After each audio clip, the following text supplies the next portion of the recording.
తిరుమల కల్తీ నెయ్యి కేసులో అయితే విచారణ ముమ్మరంగా కొనసాగుతోంది. ఒక్కొక్కటిగా చిక్కుముడులు వీడుతున్నాయి. ఎయిట్ కలీముల్లా ఖాన్ కోసం సిబిఐ అండ్ సిట్ వేటు కొనసాగుతోంది. మహారాష్ట్ర, ఉత్తరాఖండ్లో కలీముల్లా ఖాన్ కోసం ముమ్మర గాలింపు చర్యలు చేపట్టారు. అయితే కలీముల్లా ఖాన్ను అరెస్టు చేస్తే మరిన్ని విషయాలు తెలిసే అవకాశం ఉందని అధికారులు చెప్తున్నారు. కాగా ఇప్పటికే పలువురు నిందితులు కూడా పోలీస్ కస్టడీలో ఉన్నారు. అయితే వారిని ఆధారాలతో సహా పోలీసులు ప్రశ్నించారు. వీడియో, ఆడియో, ఫోటో ఆధారాలతో అయితే ప్రశ్నించినట్లు తెలుస్తోంది. ఇక కస్టడీ పొడిగించాలని కూడా కోర్టును సిబిఐ అండ్ సిట్ మరోసారి కోరనున్నట్లు సమాచారం. ఇక రేపు నిందితుల బెయిల్ పిటిషన్పై అయితే విచారణ జరగనుంది.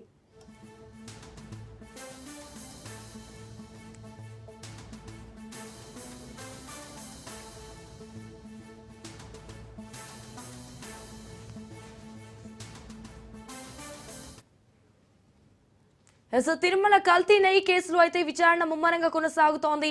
ఒక్కొక్కటిగా చిక్కుముడులు వీడుతున్నాయి. ఎయిట్ కలీముల్లా ఖాన్ కోసం అయితే సిబిఐ అండ్ సిట్ వేట కొనసాగుతోంది.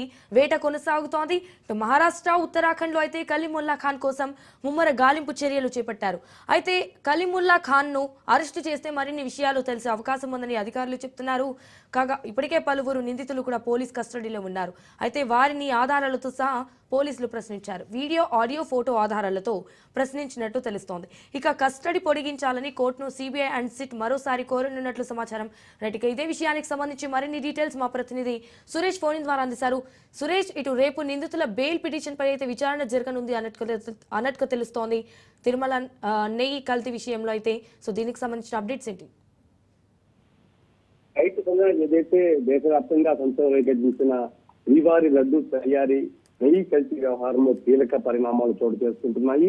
ఇప్పటికీ ఈ రోజుకి నలుగురు నిందితులను పోలీస్ కస్టడీ ముగుస్తుంది. ఆ తర్వాత వారిని కోర్టులో ప్రవేశపెట్టబోతున్నారు. ఆ తర్వాత మరింత సమాచారం కోసం మరింత కస్టడీ కావాలని అడిగే అవకాశం అయితే ఉంది. తాజాగా వీరి వద్ద కీలక ఆధారాలు సేకరించారు. ఏదైతే ఆడియో, వీడియో ఆధారంగా వీరు ఎక్కడెక్కడ తిరిగారు, నెయ్యి ఎక్కడ కల్తీ జరిగింది అనే అంశం మీద నలుగురు నిందితుని కూడా పూర్తి స్థాయిలో అధికారులు దర్యాప్తు చేశారు. ఏఆర్ డైరీ రాజశేఖరను, బోలే బాబా డైరెక్టర్ పొమిల్ జైను, విపిన్ జైను, అలాగే వైష్ణవి డైరీ సిఇఓ అపూర్వ చడాలను వేరువేరుగా విచారించారు, కలిపి విచారించారు. పొంతల్ని సమాధానం చెప్తుండడంతో వీరి వద్ద ఆడియో రూపంలో, వీడియో రూపంలో ఉన్న వాటిని చూపించి మరీ విచారణ జరిపారు. అయితే వీరు కొన్ని విషయాలకు మౌనం వహించారు. మరి కొంతమంది పేర్లు వెల్లడించినట్టుగా సమాచారం అవుతుంది. వీరి ప్రమేయంతో పాటు టీటీడీ ఉద్యోగుల ఉన్నట్టుగా సమాచారం ఉంది. అయితే ఈ రోజు కస్టడీ ముగుస్తున్న నేపథ్యంలో వీళ్ళని ఇవాళ సాయంత్రం వైద్య పరీక్షల తర్వాత ఆ తిరుపతి సెకండ్ ఏడీఎం కోర్టు ఆధ్వర్యంలో జడ్జి ముందు ప్రవేశపెట్టబోతున్నారు. ఆ తర్వాత మరింత విచారణ కోసం మరింత లోతుగా అధ్యయనం చేసేందుకు కస్టడీ మరిన్ని రోజులు కావాలని అడిగే అవకాశం ఉంది. మరోవైపు వీరు బెయిల్ దాఖలు చేసి ఉన్నారు. ఆ బెయిల్ సంబంధించి విచారణ రేపు రాబోతుంది.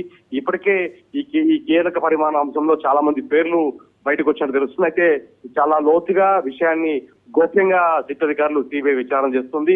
పూర్తిగా కల్తీ ఎక్కడ జరిగింది, ఎటువంటి ప్రాంతం నుంచి కల్తీ తీసుకొచ్చారు, ఒకవేళ కల్తీ జరిగిన నెయ్యి ట్యాంకుల్ని తిరిగి టీటీడీ పంపిస్తే మీరు మళ్ళీ వెనక్కి తీసుకొచ్చారా అనే అంశం మీద పూర్తి స్థాయిలో దర్యాప్తు చేస్తున్నారు. ఆ రకంగా సిబిఐ అధికారులు దూకుడుగా వ్యవహరిస్తున్నారు, చాలా గోప్యంగా విచారణ జరిపిస్తున్నారు. మరోవైపు వీరి కస్టడీ పొడిగించాలని కోర్టులో పిటిషన్ దాఖలు చేయబోతున్నారు. Sanjana. Right Suresh, thank you for the updates.